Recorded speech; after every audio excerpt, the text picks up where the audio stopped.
Hello viewers, আমি MD Ziaur Rahman, sir adviser of achiever online institute. আজকে আমি একটা মেকানিক্যালের উপরে ছোট্ট টপিকস ডিসকাশন করব। Welding, resistance welding. এটা তোমাদের যারা ইলেকট্রিক্যাল এবং সিভিল আছো তোমাদেরও কাজে লাগবে এবং কোর্সের মধ্যে ছিল হয়তো অনেকে। তা তোমরা এসো, মন দিয়ে শুনো।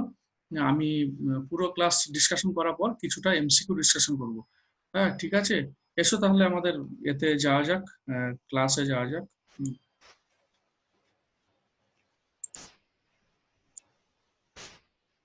আচ্ছা, এখানে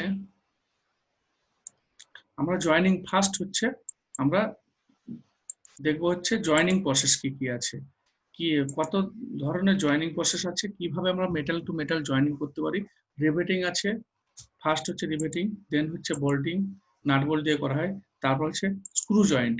এরপরে চলে আসবো সোল্ডারিং। ইলেকট্রনিক্স ইন্ডাস্ট্রিতে এই যে সোল্ডারিং যে আছে, লেড আর টিনের যে সংমিশ্রণ আছে, আর এইটা দিয়ে তোমার সোল্ডারিং করা হয়।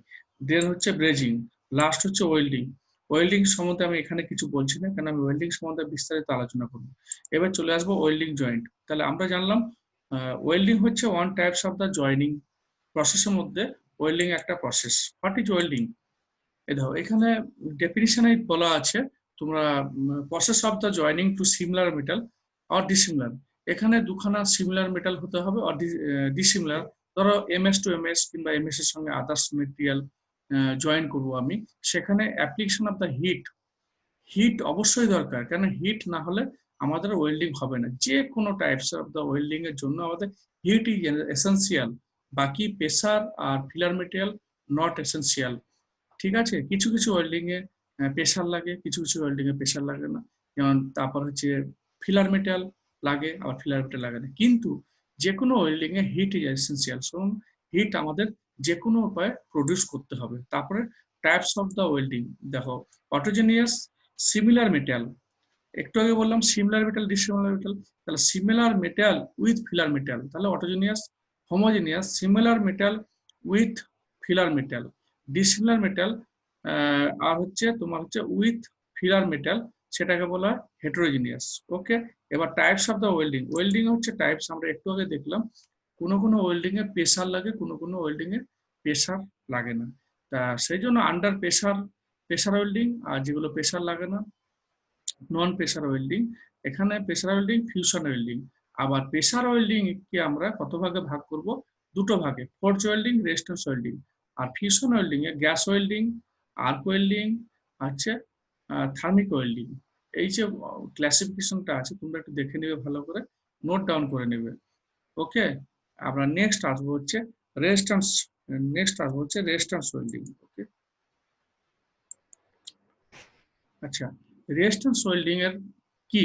রেজিস্ট্যান্স হচ্ছে আমাদের খুব পরিচিত ওয়ার্ড, হচ্ছে একটা ইলেকট্রিক্যাল যে রেজিস্ট্যান্স আছে, সেই রেজিস্ট্যান্সের মাধ্যমে আমরা একটা হিট তৈরি করব।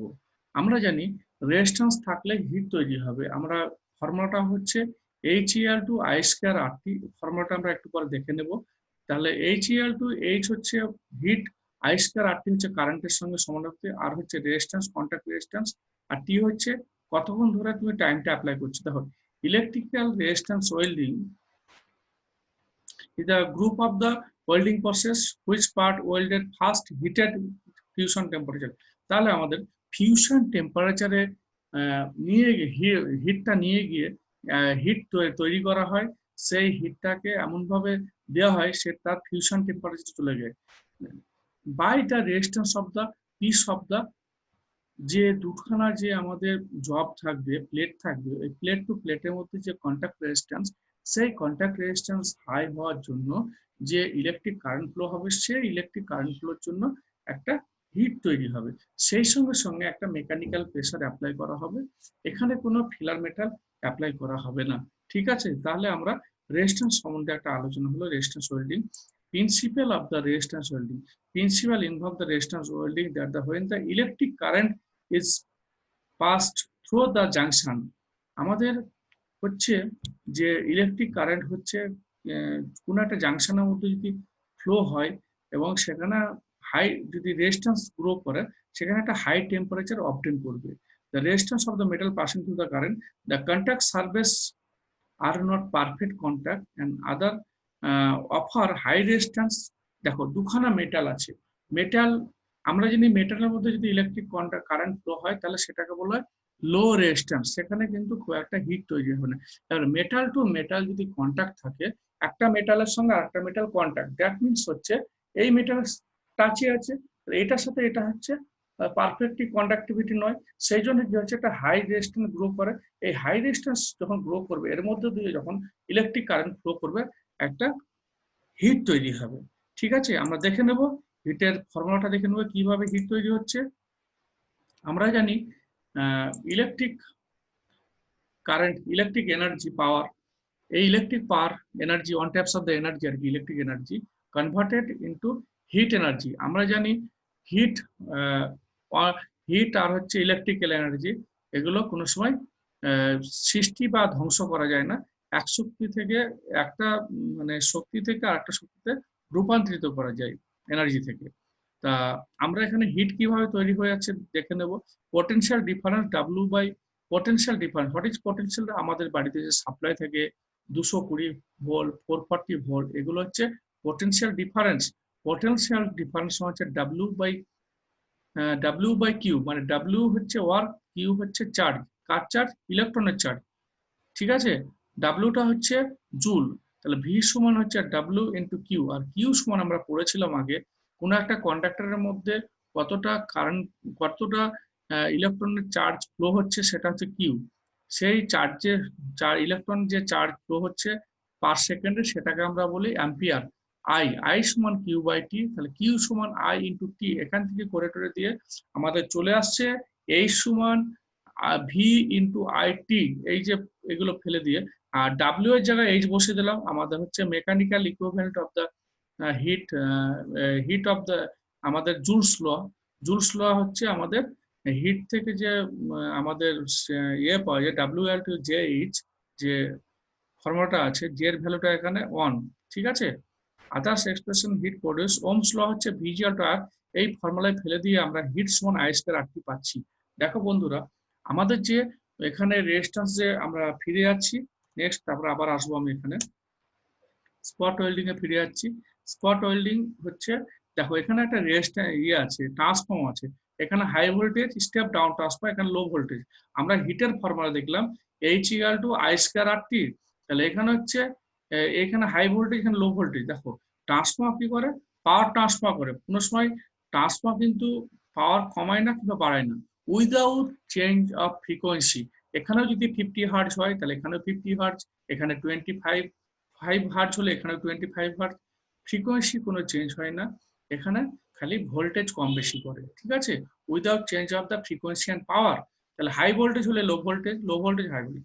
আমরা পাওয়ার সমান জানি পি সমান ভি ইন্টু আই, তাহলে এখানে হাই ভোল্টেজ ছিল, এখানে লো ভোল্টেজ ছিল, তাহলে এখানে লো ভোল্টেজ হওয়ার জন্য কি হয়ে যাবে, কারেন্টটা হাই হয়ে যাবে। আর এখানে তোমার অলরেডি হাই ভোল্টেজ আছে, লো কারেন্ট, তাহলে আমরা কারেন্টটাকে হাই করার একমাত্র কারণ হচ্ছে, আবার ফিরে যাব, পেছনে ফিরে যাবো আমি, আমরা H equal to I square T, I square R T, এখানে কারেন্টটাকে হাই করার একমাত্র উদ্দেশ্য হচ্ছে কারেন্ট যত হাই হবে তার সঙ্গে হোল স্কয়ার, তাহলে হিটটা বেশি পরিমাণে তৈরি হবে। তাহলে এই থেকে বুঝে, আর আরটা হচ্ছে দুটো প্লেটের যে কন্ট্যাক্ট রেজিস্ট্যান্স, আর টি হচ্ছে যে টাইম তুমি অ্যাপ্লাই করেছো, টাইম অ্যাপ্লাই করছো কারেন্টটা, সেই টাইমটা। ঠিক আছে, তাহলে ইনপুট হচ্ছে 440, আউটপুট কি পাচ্ছি আমরা, কারেন্ট হাই কারেন্ট হল 60 থেকে 4000 অ্যাম্পিয়ার পর্যন্ত আমি কারেন্ট পেতে পারি। আর এখানে আমরা কি ইউজ করি, আমরা ইলেকট্রিক রেজিস্ট্যান্স ওয়েল্ডিং এ আমরা হচ্ছে এসি কারেন্ট ইউজ করি। আমি এক্ষুনি বলে দিচ্ছি কেন এসি কারেন্ট ইউজ করি, অনেক সময় ডিসি করা হয়, এসি করা হয় অনেক ওয়েল্ডিং এ। আর ভোল্টেজ হচ্ছে 6 থেকে 10 ভোল্ট, লো ভোল্টেজ সেখানে ছিল 440 ভোল্ট, এখানে হলো 10 ভোল্ট। প্রেসার হচ্ছে, আমরা প্রেসার অ্যাপ্লাই করতে হয় 20 থেকে 50 মেগাপাস্কাল। আর টেম্পারেচার কত, দেখো টেম্পারেচার মোটামুটি ম্যাক্সিমাম বই টই ঘাটাঘাটি করেছি, দেখেছি এখানে বলা আছে হাই টেম্পারেচার, টেম্পারেচার রেঞ্জ কিন্তু ম্যাক্সিমাম বইয়ে কিন্তু অ্যাভয়েড করে গেছে কোনো।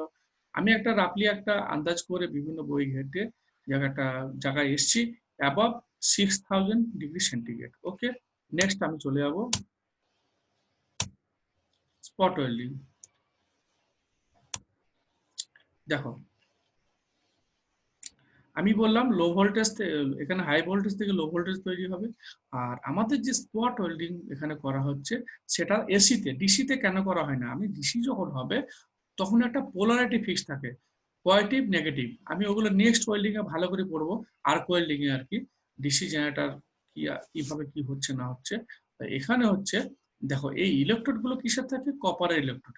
এই দুটো মেটাল প্লেট, দুটো সেম প্লেট, সিমিলার মেটাল, তাহলে আমাদের এই যে প্লেটটা আমি ওয়েল্ডিং করব, এখানে ওয়েল্ডিং করার জন্য স্পট ওয়েল্ডিং, হিট কি কম বেশি লাগবে না সেম লাগবে?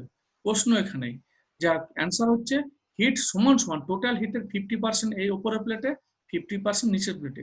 এসি যে ওয়েল্ডিং করা হয়, এসিতে সবসময় তোমরা জেনে রাখবে, এটা বেসিক ফান্ডামেন্টালের কোশ্চেন আর কি, সবসময় এসি যখন ইউজ করা হবে, দুটো ইলেকট্রোড কিংবা একটা ইলেকট্রোড যদি থাকে, যদি ওয়ার্ক থাকে, সবসময় টোটাল হিটের 50% তোমার হচ্ছে ইলেকট্রোডে, আর এই 50% হয় প্লেট কিংবা ইলেকট্রোড, যে কোনো, মানে টোটাল হিটটা দুই ভাগে ভাগ হয়ে যাবে।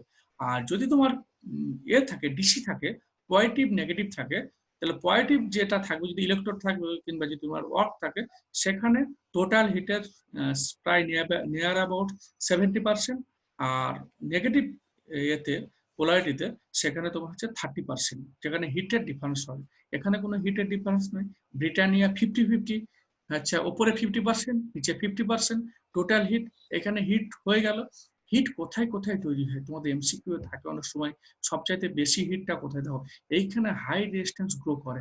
আর দেখো এই যে তোমার কন্ট্যাক্ট, কত জায়গায় কন্ট্যাক্ট হচ্ছে, এই যে এখানে হচ্ছে ইলেকট্রোড, ইলেকট্রোডের সাথে আপার যে ওয়ার্ক প্লেট আছে সেখানে একটা কন্ট্যাক্ট হচ্ছে, আবার নিচের যে প্লেট আছে তার সাথে নিচের কন্ট্যাক্ট হচ্ছে, তাহলে তিনখানা কন্ট্যাক্ট পয়েন্ট হচ্ছে। এই তিনখানা কন্ট্যাক্ট পয়েন্টের মধ্যে সবচাইতে বেশি হাই রেজিস্ট্যান্স হচ্ছে প্লেট টু প্লেট, এখানে সবচাইতে বেশি হিট হয়। আর এইখানে এই জায়গাগুলোতে হিট কম হয়। তাহলে আর ইলেকট্রোড আমাদের ইউজ করা হয় কপার, কোশ্চেন থাকে, কিংবা কপার অ্যালয়, অ্যালয় থাকে, টাংস্টনের অ্যালয় থাকে কপারের সঙ্গে। কপার ইউজ করা হয় এই কারণে, copper is the high conductivity, electricity পরিমাণ বেশি পরিমাণ হয়, রেজিস্ট্যান্সটা কম, সেই জন্য। আর এখান দিয়ে প্রেসার অ্যাপ্লাই করা হয়। এটা চলে গেল তোমার হচ্ছে রেজিস্ট্যান্স ওয়েল্ডিং, এখানে পড়ে নিবে। আর নন কনজিউমেবল ইলেকট্রোড, আর হচ্ছে প্লেটের থিকনেস 0.5 থেকে 4 mm। আর টাইমটা কত দূর, কতক্ষণ ধরে অ্যাপ্লাই করা হয়? 10 থেকে 100 মিলি সেকেন্ড। হ্যাঁ, সেকেন্ডের আবার মিলি মানে হাজার ভাগের ভাগ, সেটা দেখে নেবে। আর যে টিপ ইলেকট্রোড, এটা হচ্ছে ইলেকট্রোড, ইলেকট্রোডের টিপ কোনটা, যে জাস্ট যে পয়েন্টে টাচ করে আছে প্লেটের সঙ্গে, সেটাকে বলা হয় ইলেকট্রোড টিপ ডায়ামিটার। এই ইলেকট্রোড টিপ ডায়ামিটার কথা হচ্ছে, প্লেটের থিকনেস যদি 4 mm হয়, তাহলে টিপ ডায়ামিটার হচ্ছে ডি সমান √T, where T is the thickness of the sheet। 4 mm যদি হয়, তাহলে 2 mm ডায়ামিটার হচ্ছে ইলেকট্রোড টিপ ডায়ামিটার। আমাদের এটা কোথায় কোথায় ইউজ হয়, এই এটা রেজিস্ট্যান্স ওয়েল্ডিং, স্পট ওয়েল্ডিংটা? এখানে যেখানে ল্যাব জয়েন্ট আছে, what is lab joint? Lab জয়েন্টটা হচ্ছে এইভাবে থাকবে আর কি, ল্যাব জয়েন্টটা একের উপরে ল্যাব করে থাকবে আর কি। ল্যাব জয়েন্ট মেটাল শিটে ইউজ করা হয়, অটোমোবাইল ইন্ডাস্ট্রিতে ওইগুলো ইউজ হয়, এবং হচ্ছে তোমার রেফ্রিজারেটর বিভিন্ন সিট করার জন্য, ওয়েল্ডিং করার জন্য এখানে দরকার হয়। আমরা চলে আসবো নেক্সট, আমি যে যে কোশ্চেন গুলো বলেছি, পড়াগুলো বলেছি, দেখবে ওর মধ্যেই এমসিকিউ গুলো গ্রো করছে। তোমরা সেই জন্য মন দিয়ে পড়াশোনা যদি ক্লাসটা করো এবং স্টাডি করো, দেবে এমসি গুলো নিজেই পেরিয়ে যাবে। দেখো আর এমসি গুলো আমি একটু ডিসকাশন করে দেবো, এই নয় খালি বলবো আর অ্যান্সার বলবো, তোমরা শোনো। ধরো ফর রেজিস্ট্যান্স ওয়েল্ডিং খুব থাকে, কোশ্চেনটা খুব ইম্পর্টেন্ট, ওয়েল্ডিং এ থাকবেই থাকবেই। এবার রেজিস্ট্যান্স ওয়েল্ডিং কিসে ইউজ করা হয়? এসিতে। এসি মানে হচ্ছে ফ্রিকোয়েন্সি। দেখো এখানে ভোল্টেজ আছে, ভোল্টেজ লো, হাই কারেন্ট, ঠিক আছে, ভোল্টেজ লো, হাই ভোল্টেজ লো কারেন্ট, এবার উল্টোটা থাকতে পারে, ভোল্টেজ হাই লো কারেন্ট। এবার এখানে জুড়ে দিল frequency, low frequency, high frequency, এখানে কিছু দিল না, তুমি কি করবে? হয়তো ভোল্টেজ ফ্রিকোয়েন্সি দেখে তুমি হয়তো মাথা খারাপ হয়ে যেতে পারে, কিন্তু দেখে বলে দিচ্ছি ফ্রিকোয়েন্সি কোনো ব্যাপার নেই, ফ্রিকোয়েন্সি চেঞ্জ হয় না। তাহলে এখানে গুলো ভোল্টেজ লো, হাই কারেন্ট, ফ্রিকোয়েন্সি যদি লো হাই, স্ট্যান্ডার্ড ফ্রিকোয়েন্সি থাকলে ইন্ডিয়ান ফ্রিকোয়েন্সি সেটাই আনসার করবে, কিংবা ফ্রিকোয়েন্সি যেটা থাকবে না সেটাই আনসার মারবে, মানে ভোল্টেজ যদি লো থাকে, ঠিক আছে। আর কারেন্ট ভোল্টেজ কতটা? 6 to 10 ভোল্টেজ আমাদের যে রেজিস্ট্যান্স হোল্ডিং এ। এখানে নেক্সট কোশ্চেনেও আছে 10 ভোল্ট, এই রেঞ্জ বলে দিয়েছে 6 to 10 রেঞ্জ ভোল্ট, আর এখানে 10 ভোল্ট। আর প্রেসার রেঞ্জ কত বলেছিলাম? ডি অপশনে 22 থেকে 20 থেকে 50, এখানে 22 থেকে 55। দেখো 5, 10, 2 কম বেশি হতে পারে, কিন্তু যে অপশন গুলো দেখেছে তোমরা এইগুলো দেখে মারবে, তাহলে সুবিধা হবে। নেক্সট হচ্ছে ইলেকট্রোড কিসের ইউজ করা হয়? কপারের। কেন ইউজ করা হয় কপারের আমি বলে দিয়েছি। নেক্সট হচ্ছে চলে এসো maximum heat in resistance welding. দেখো হিট তিনখানা পয়েন্টে হচ্ছে, electrode to metal contact, next হচ্ছে metal to metal contact, third হচ্ছে আবার ইলেকট্রোড টু মেটাল কন্টাক্ট। সবচাইতে হাই রেজিস্ট্যান্স স্লোপ হচ্ছে তোমার হচ্ছে মেটাল টু মেটাল কন্টাক্ট, তাহলে 4 নম্বর অপশন ডি অপশনটা হবে। নেক্সট হচ্ছে in resistance welding heat is generated due to resistance between, কোথাকার resistance? Plate to plate, touching plate. Next হচ্ছে তোমার হচ্ছে in the t is the thickness, t যদি thickness হয় তাহলে টিপ ডায়ামিটার হবে d সমান রুট টি, এই অঙ্ক করে বলে দিলাম, তাহলে এটা অ্যানসারটা হবে এ। লাস্ট হচ্ছে ল্যাব জয়েন্ট আর employer plate of the thickness 4 mm বলেছিলাম 0.25 থেকে, এটা 3 mm। ঠিক আছে। Spot welding distance between the nearest edge of the plate central welding equal to, দেখো ল্যাব জয়েন্ট মানে হচ্ছে এই, এটা হচ্ছে ল্যাব জয়েন্ট, তাহলে এইটার লাস্ট এন্ড পয়েন্ট হচ্ছে এই পার্টটা, এইটা। তাহলে এখানে তুমি স্পট ওয়েল্ডিং করো, এখানে করবে না এখানে করবে, নিয়ারেস্ট কতটা করবে? তুমি যদি ইলেকট্রোড টিপ ডায়ামিটার যদি 4 mm হয় তাহলে 1.5 ডি হচ্ছে অ্যান্সার। মিনিমাম যে এজের যে ডিস্টেন্সটা হবে, তাহলে 1.5 মানে হচ্ছে তোমার যদি 2 mm হয় প্লেট টিপ ডায়ামিটার, তাহলে হচ্ছে 3 mm। আর যদি 4 mm হয় তাহলে 1.5 ইন্টু 4 mm মানে হচ্ছে 6 mm হচ্ছে তোমার হচ্ছে নিয়ারেস্ট এজের ডিস্টেন্স হবে। ওকে, ভালো থেকো, পড়াশোনা করো, নেক্সট ভিডিওর জন্য তোমরা ওয়েট করো। আর আমি একটা তোমাদের বলে যাই ভালো খবর, আমি একটা কারেন্ট অ্যাফেয়ার্স এর ব্যাপারে ভেবেছি। সামনে যে আপকামিং এক্সাম আছে তোমাদের এসএসসি জুনিয়র ইঞ্জিনিয়ার, ওর জন্য আমরা বাই সিকোয়েন্স অনুযায়ী আমরা একটা এই চ্যানেলের মাধ্যমে আমরা কারেন্ট অ্যাফেয়ার্স আপডেট করতে থাকবো। তোমরা ভিডিওগুলো দেখবে, সিভিল, ইলেকট্রিক্যাল, মেকানিক্যাল, আমাদের sequence by sequence video upload হবে, সেই সঙ্গে নন টেকনিক্যালের রিজনিং প্লাস হচ্ছে কারেন্ট অ্যাফেয়ার্স। তার সব বন্ধুরা তোমরা ভালোভাবে দেখো, ভালো থাকো, সুস্থ থাকো। ওকে, বাই।